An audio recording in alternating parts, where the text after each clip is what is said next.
വോട്ടിനെ കണ്ടതല്ലേ നാട്ടാര് പെട്ടതല്ലേ ഇങ്ങോട്ട് പോയി മെമ്പർ മുട്ടോളം വെള്ളമാണ് റോഡാകെ പാടമാണ് ഇതെന്ത് ഗതികേടാണ്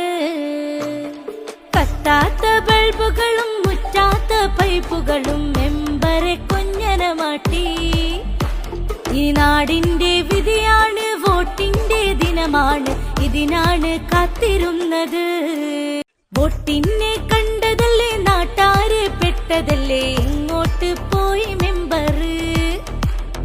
മുട്ടോളം വെള്ളമാണ് റോഡാകെ പാടമാണ് ഇതെന്ത് ഗതികേടാണ് കത്താത്ത ബൾബുകളും മുറ്റാത്ത പൈപ്പുകളും മെമ്പറെ കൊഞ്ഞനമാട്ടി ഈ നാടിന്റെ വിധിയാണ് വോട്ടിന്റെ ദിനമാണ് ഇതിനാണ് കാത്തിരുന്നത്